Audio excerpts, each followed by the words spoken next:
이건 충격적인 일입니다.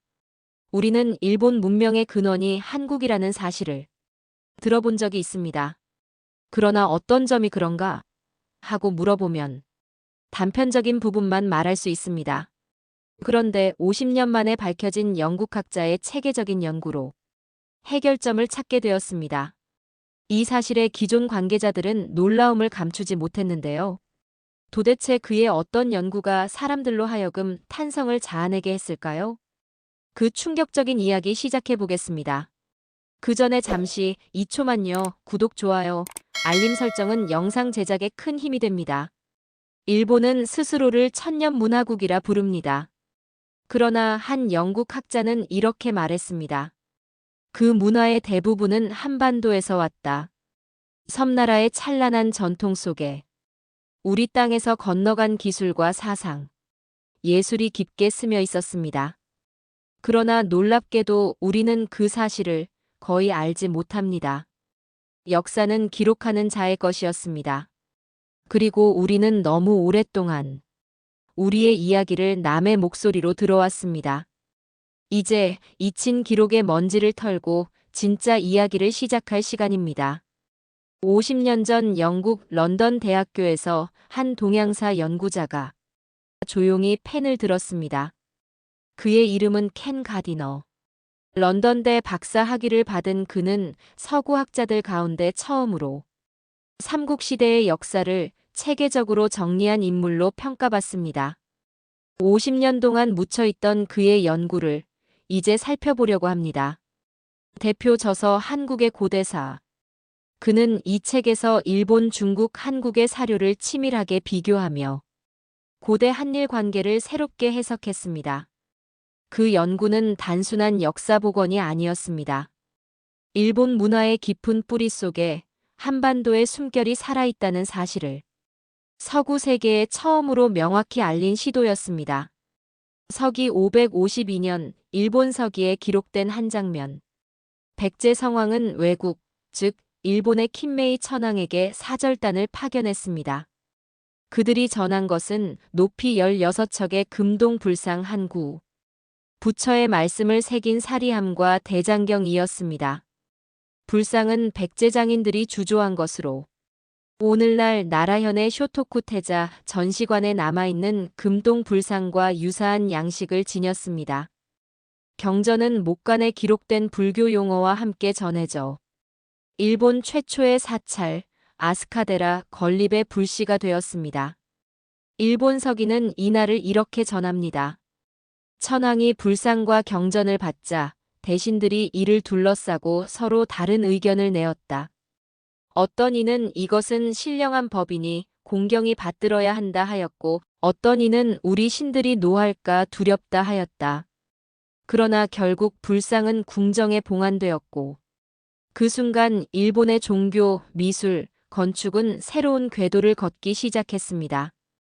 백제의 사절단이 건넌 바다는 단순한 해로가 아니었습니다. 그것은 문화와 기술, 사상의 거대한 강이었고, 그 강물은 일본 열도 곳곳으로 조용히, 그러나 깊게 스며들어갔습니다. 일본 나라현에 자리한 호류지. 세계 문화유산으로 등재된 현존하는 세계 최고의 목조 건축입니다. 그러나 그 아름다운 곡선과 정교한 비례, 장식의 세부에는 바다 건너 백제의 숨결이 또렷이 남아 있습니다. 일본 서기는 607년 쇼토쿠 태자의 발언으로 호류지가 건립될 때 백제의 승려와 장인들이 대거 참여했다고 기록합니다.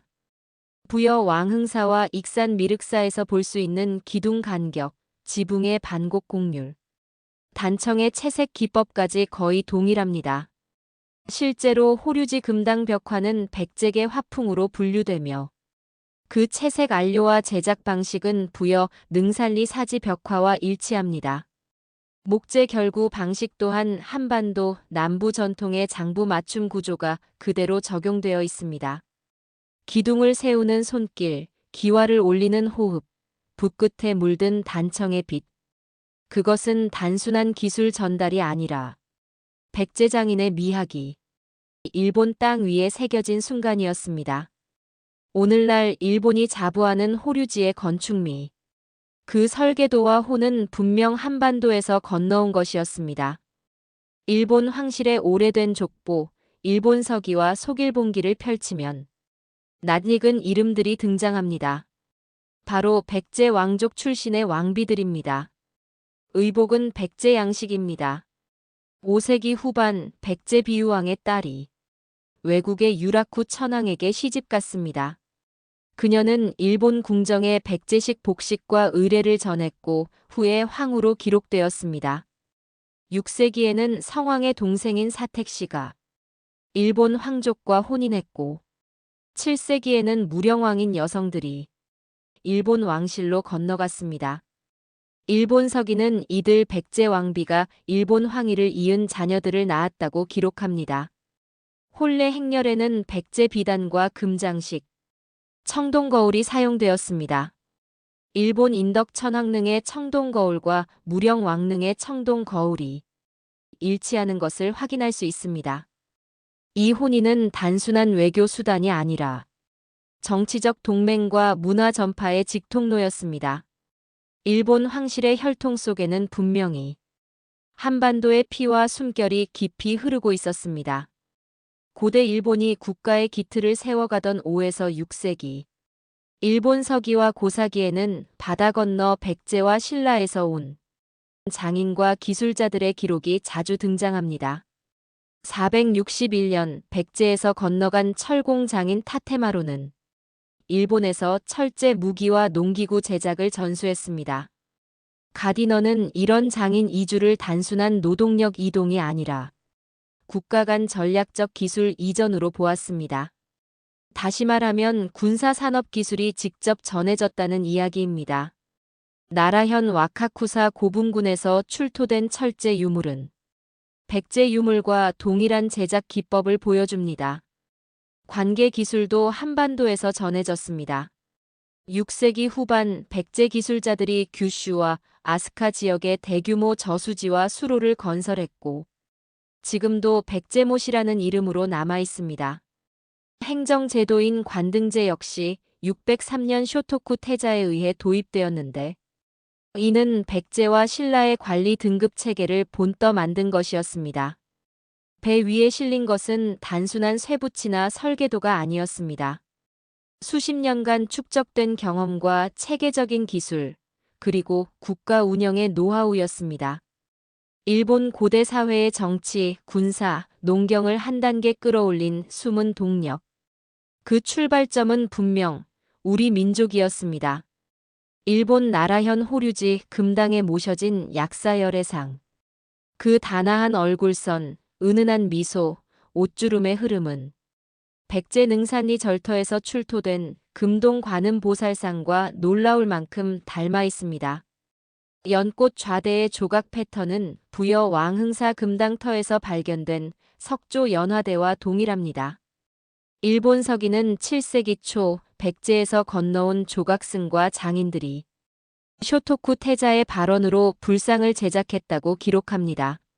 사용된 청동 합금 비율과 주조 기법 또한 백제 불상의 제작 방식과 일치합니다. 이는 단순한 양식의 모방이 아니었습니다. 장인과 도안, 그리고 기술이 그대로 바다를 건넌 직접 전승이었습니다. 일본이 자랑하는 고대 불상의 뿌리. 그 중심에는 백제와 신라의 예술혼이 고스란히 숨쉬고 있었습니다. 그렇다면 이렇게 뚜렷한 역사적 증거들이 있는데 왜 우리는 일본 문화 속 우리 민족의 흔적을 거의 알지 못하는 걸까요? 이유는 하나가 아닙니다. 첫째, 교과서의 축소 서술입니다. 예를 들어 서기 552년 백제 성왕이 일본에 불상과 경전, 승려를 보낸 사실. 일본 서기에는 일본 최초의 불교 전례로 상세히 기록돼 있지만 우리 교과서에서는 단 한 줄, 백제가 일본에 불교를 전했다로 끝납니다. 또 호류지 건축의 백제 장인 참여 기록이나 일본 황실 족보에 남은 백제 왕족 왕비의 존재도 교과서에는 아예 언급조차 되지 않습니다. 사건의 배경, 인물, 문화적 파급 효과는 사라지고 그런 일이 있었다는 건조한 사실만 남습니다. 그 결과 학생들은 이를 우리 민족의 역사적 성취가 아니라 일본 문화사 속 한 장면 정도로만 기억하게 됩니다. 둘째, 식민사관의 잔재입니다. 일제강점기 조선 총독부 산하 조선사편수회는 내선 일체를 정당화하기 위해 조선과 일본의 역사를 철저히 재구성했습니다. 이들은 조선은 일본보다 뒤처진 나라라는 전제를 깔고 일본이 문화를 전한 주체이고 한반도는 수용자에 불과하다는 서사를 만들었습니다.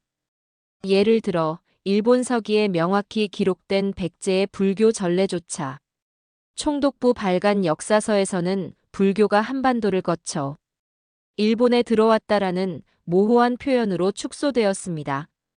또 호류지 건축에 백제 장인이 참여했다는 일본 측 기록과 고고학 증거가 있음에도 식민지 시기 교과서에서는 이를 언급하지 않았습니다. 대신 백제가 일본의 도움을 받아 발전했다라는 문장을 넣어 역사인식을 왜곡했습니다. 이 왜곡된 내용은 광복 이후에도 일부 학계와 교과서에 잔존했고 그 결과 일본이 우리 민족으로부터 문화를 전해받았다는 명백한 사실이 오랫동안 학문과 교육 현장에서 희미해졌습니다. 셋째, 외교적 민감성입니다. 한일 관계가 역사 문제로 갈등할 때마다 문화 전례와 영향에 관한 학술 교육 콘텐츠는 조심스럽게 다뤄집니다. 예를 들어 2001년 일본 교과서 왜곡 사태가 불거졌을 때 우리 교과서 개정 과정에서도 백제와 신라의 일본 문화 전파 서술이 일부 완화됐습니다. 당시 교육부 검정에서 외교 마찰을 피하기 위해 표현을 부드럽게 하라는 권고가 내려졌고 백제가 일본에 불교를 전했다라는 문장이 불교가 한반도를 거쳐 일본에 전해졌다로 바뀌었습니다. 학계에서도 비슷한 일이 있었습니다. 2015년 한일 국교 정상화 50주년 기념 공동학술회의에서 한국 측 연구자가 호류지 건축의 백제 기원서를 발표하려 했지만 주최 측은 외교 행사에서 민감한 주제는 피하자며 발표를 취소시켰습니다. 외교 마찰 방지라는 명분 아래 사실의 전달이 제한되는 순간들이 이렇게 쌓여왔습니다. 넷째, 해외 연구 번역 부재입니다. 영국 런던 대학교의 역사학자 켄 가디너는 1969년 저서 한국 고대사에서 일본 문화 형성 과정에서 한반도의 영향이 절대적이었다는 사실을 일본과 중국 그리고 한국 사료 비교를 통해 체계적으로 정리했습니다. 그러나 이 책은 50년이 넘도록 한국어 번역본이 출간되지 않았습니다. 일부 연구자들이 참고 문헌으로 언급했을 뿐 일반 대중이 접할 수 있는 형태로 소개되지 않았습니다. 해외 학계에서 이미 사실로 다루는 연구들이 언어의 벽과 출판의 무관심 속에 묻히며 국내 대중에게 전해지지 못하고 있는 것입니다. 다섯째, 미디어 소비 패턴의 한계입니다. 오늘날 유튜브와 SNS 환경에서는 1분 길이 짧고 자극적인 영상이 압도적인 조회수를 차지합니다. 방송통신위원회의 2023년 조사에 따르면 10분 이상 길이의 역사 다큐 영상의 평균 시청 지속 시간은 32%에 불과했습니다. 이 때문에 방송사와 제작사들은 제작비가 많이 들고 시청률이 낮은 심층 역사 프로그램을 기피합니다. 예를 들어 2018년 방영한 50분 분량의 다큐멘터리 잊혀진 왕국, 백제는 호평을 받았지만 온라인 클립으로 잘린 5분 하이라이트 영상의 조회수가 본편보다 10배 이상 많았습니다. 결국 불교 전례, 기술 이전, 왕실 혼인, 예술 전파처럼 깊이 있는 맥락이 필요한 주제는 대중이 접하기 어려워졌습니다. 그 결과 일본 문화의 대부분이 한반도에서 건너왔다는 명백한 사실조차 몇 초짜리 영상 속 단편적 이미지나 어디선가 들은 듯한 이야기로만 남고 있습니다. 그러나 역사는 기록하는 자만의 것이 아닙니다. 그것을 읽고 이해하며 다시 세상에 전하는 사람의 것이기도 합니다. 우리는 너무 오랫동안 남이 써준 역사 속에서 우리 자신을 바라봤습니다. 그 사이 바다를 건너간 기술과 예술, 혈연과 사상은 잊힌 채 먼지 속에 묻혔습니다. 이제 우리는 그 먼지를 털어내야 합니다. 사라진 줄 알았던 증거들을 하나씩 꺼내어 과거의 목소리를 오늘의 언어로 되살려야 할 때입니다. 그리고 그 여정은 1000년 전 한반도에서 시작해 일본으로 건너간 문화의 발자취를 따라가는 것에서 출발합니다. 일부 식민사관은 고구려를 중국의 속국처럼 묘사하며 한사군이 한반도 북부를 실질적으로 지배했다고 주장합니다. 그러나 이는 사료와 고고학 모두에서 설득력을 잃고 있습니다. 이 부분은 앞서 마크 바잉턴 교수와 유리 부팅 교수, 그리고 사라 넬슨 교수의 영상을 참고하시기 바랍니다. 그리고 설명드린 바와 같이 이분들의 저서도 번역본이 존재하지 않습니다. 오늘날 우리가 떠올리는 삼국시대는 단일 민족의 고대 국가처럼 보이지만 실제 역사는 훨씬 더 복잡하고 다채로웠습니다. 고구려의 기병 때에는 북방 선비족과 거란계 출신의 기마병이 포함돼 있었습니다. 삼국사기에는 이들이 국경 방어와 대외 원정에서 중요한 역할을 했다는 기록이 남아 있습니다. 백제의 조정에는 외국 출신 관료와 장인이 활약했습니다. 일본 서기는 백제 궁정에 외인 서기와 음악가가 파견되어 문서 작성과 악기 제작을 도왔음을 전합니다. 신라 역시 당과 남조에서 온 중국계 이주민을 적극 수용했습니다. 7세기 신라 40명단에는 당인 김무력 같은 귀화인이 보이며 해상 교역을 통해 들어온 페르시아산 유리구슬과 인도산 보석은 경주 황남대총에서 발굴되었습니다. 이들은 단순한 이방인이 아니었습니다. 관직을 맡고 혼인을 맺고 기술과 문화를 전하며 삼국의 정치와 군사 그리고 예술 발전을 이끌었습니다. 삼국의 힘은 배타성이 아니라 개방성과 융합에서 나왔습니다. 그들은 이미 동아시아의 거대한 다문화 실험장이었습니다. 백제와 신라는 단순히 한반도 남부의 왕국이 아니었습니다. 그들은 바다를 장악한 해상 제국이었습니다. 백제는 서해를 거점으로 중국 남조와 활발히 교역했습니다. 송서와 양서에는 백제 사신이 도자기, 비단, 서적, 그리고 불교 경전을 싣고 돌아왔다는 기록이 남아 있습니다. 부여 능산리 절터와 왕흥사에서 출토된 남조청자와 금박 유물은 이 해상 교류의 증거입니다. 신라는 남해와 동중국해 항로를 통해 외국과 동남아 상인들을 연결했습니다. 경주 황남대총과 금관총에서 출토된 로마 유리잔, 페르시아산 유리구슬, 인도산 보석은 신라가 실크로드 해상 네트워크의 종착지 중 하나였음을 보여줍니다. 이들의 배는 단순한 운송수단이 아니었습니다. 군사 원정, 외교 사절 파견, 문화와 사상의 전파를 담당한 동아시아의 혈관이었습니다. 육지의 국경보다 바다의 항로가 더 넓었던 시대.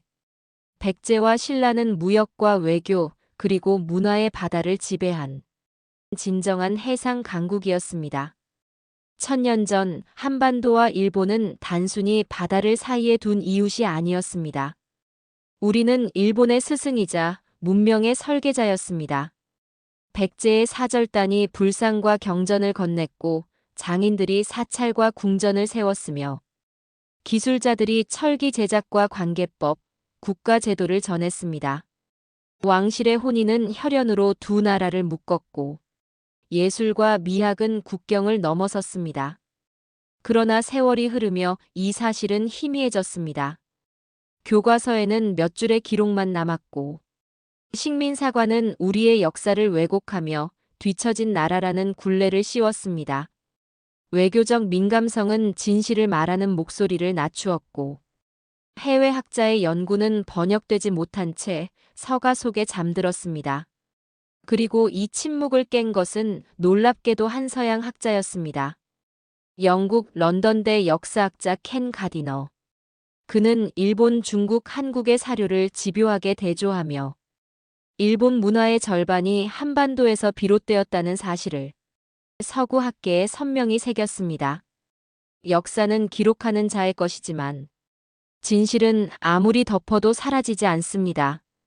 바다를 건넌 기술과 사상, 예술과 혈연은 천년의 세월을 뚫고 오늘에 닿았습니다. 이제 잊힌 기록의 먼지를 털고 그날의 진실을 우리의 언어로, 우리의 시선으로 다시 세상에 전할 차례입니다. 이야기는 여기까지입니다. 50년 만에 밝혀진 영국 학자의 연구를 통해 그동안 우리가 대충 알고 있던 일본 문명의 근원을 더욱 깊이 분석할 수 있었습니다. 그러나 안타까운 점은 저서의 번역본이 없다는 사실입니다. 감동시간에서 그동안 게시했던 한국 고대 문명의 영상 속 저서들도 모두 번역본이 없습니다. 앞으로 우리 다음 세대를 위해 고대 역사에 대한 사실은 자세히 알려줄 수 있는 마음가짐을 가져야겠습니다. 그리고 일본 문명의 근원은 한국이라는 사실을 당당하게 말할 수 있어야 하겠습니다. 댓글을 통해 지적과 수많은 정보를 제공해 주신 시청자 여러분께 깊은 감사를 드립니다. 감사합니다.